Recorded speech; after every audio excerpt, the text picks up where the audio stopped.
Shalom Abracha, que le bon Dieu vous protège, vous donne la santé. Voilà, nous sommes pendant la période qu'on se prépare pour la fête de Purim. Alors, la fête de Purim, c'est une très belle fête. La fête du déguisement, la fête du michté, on boit, on est heureux, on est content, on envoie des cadeaux, on reçoit des cadeaux.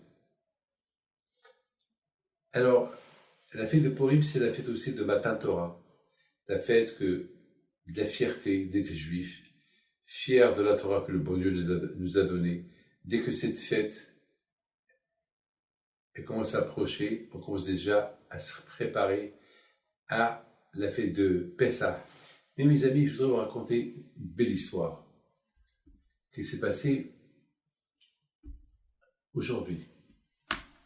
Il y a quelqu'un, c'est la veille de Purim là, vous savez, on est le mois de Hadar. Le mois de Hadar, c'est le mois des miracles. Et de ce mois-là, on apprend que jamais le peuple juif ne peut être exterminé, ni par n'importe quel choix, parce que l'homme le plus puissant du monde, qui était Haman, s'il n'a pas réussi, alors aucun ne peut réussir. Avec sa peine du peuple juif, la Torah, elle est vivante, Hachem, il est vivant, et Am Israël, ils sont vivants. Donc on n'a pas peur. La émouna, la foi. Il y a quelqu'un de pauvre, il est très jeune, 32 ans. On lui apprend qu'il a la grave maladie. Il est parti pour faire un check-up, parce qu'il a un nouveau travail, et on demande son bulletin de santé.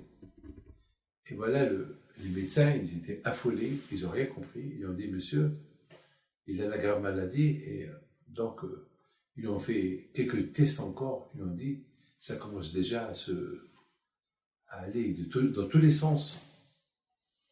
Le pauvre était dans tous ses états. Il m'appelle la semaine dernière, et le pauvre, il pleurait. Il est jeune, il a 2 enfants. Il est jeune, et sa femme, elle est jeune, plus jeune que lui. Et le pauvre, il ne savait pas quoi faire. Mais on était tous chagrinés. On le connaît bien, c'est pas possible. Et vraiment, je lui dis, mon fils, il faut avoir les mona à 15 jours. Le pauvre, il pleurait. Alors j'ai les mona, oui, tu as les mona. Alors oui. Mais Ezrat Hashem, n'aie pas peur. N'aie pas peur. Ezrat Hashem, il me dit, n'aie pas peur de... Alors, on lui a dit, on va encore faire des analyses. On ne va pas savoir. Fais encore des analyses. Mais ne lui dis pas que tu as passé des analyses. Va avec la volonté d'Hachem. Il est parti dans d'autres laboratoires. Il a commencé à faire des analyses. Tout ce que les médecins venaient de faire. Bon. Un jour plus tard, il nous dit, les premières analyses sont très bonnes, pas de problème. Mais il faut qu'on fasse ça et ça et ça. Après, il lui dit, vous êtes bien, tout va bien.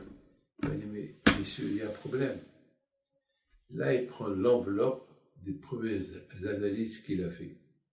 Il leur montre. Ils étaient comme des fous, ils n'ont rien compris. Ils ont dit, c'est pas possible.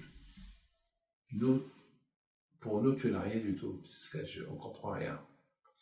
Ils ont commencé à se contacter entre hôpitaux, Aucun ne comprend rien. La 3e fois, il se fait les analyses, il n'a rien. Comment vous comprenez ça? Dites-moi.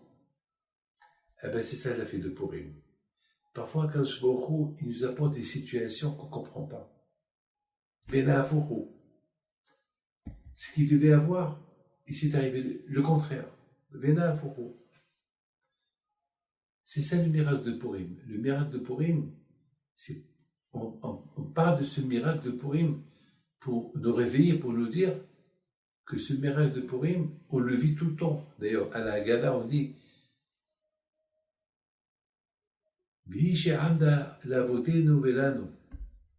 combien on doit remercier Akadosh Baruch Hu et la Torah qui nous a protégés depuis tout le temps.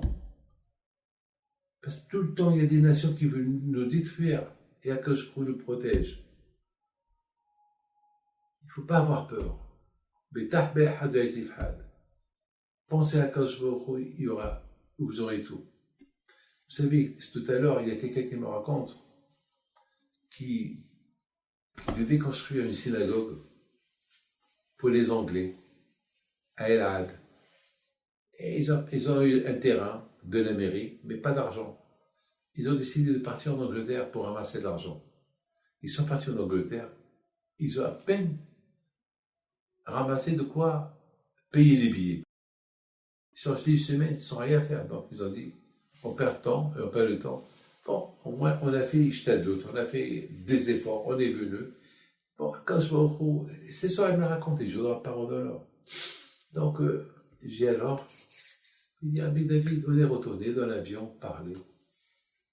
Et on parlait, comment, lorsqu'on a été, on est parti heureux, content, on a cru qu'on allait venir avec $600,000, ou bien avec 200, 300, moins, de quoi commencer la construction de la synagogue.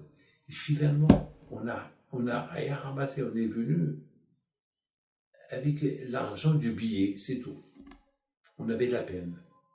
Et après, on s'est dit, bon, c'est Hachem qui a voulu. Si Hachem, il veut nous aider, il nous aidera. Bon, voilà, on a fait Ishtadlut, on a fait des efforts. Maintenant, quand je vois au est grand, ils arrivent en Israël, une semaine plus tard, le rabbin reçoit un coup de téléphone. Celui avec qui je parlais ce soir. Il lui dit, j'ai vu une affiche dans la rue, telle rue, qu'il y a une synagogue qui va se construire, mais je vois qu'il y avait une date depuis déjà 2-3 ans, comment ça se fait, c'est pas construit? Ben, monsieur n'a pas d'argent. Ah bon?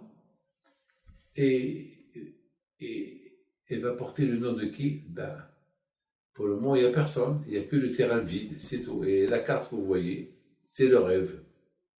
Il dit, je peux vous voir, vous êtes le propriétaire? Oui. Je peux vous voir, oui. Ils sont donné rendez-vous, ils ont commencé à discuter. Eh bien, ça tombe très bien. Je suis venu pour une fête. J'habite en Angleterre. Je suis venu pour une fête. Et je passe et je vois.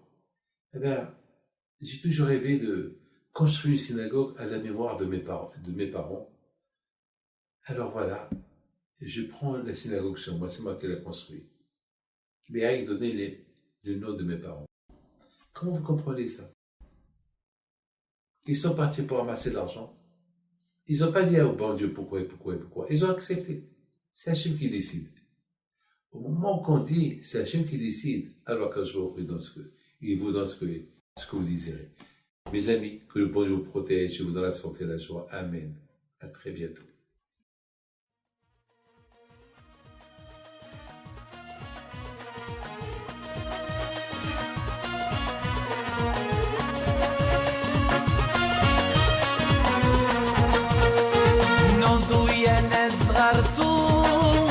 على ربيع حي بنتو وقف لنا زي خوتو يا وز خوت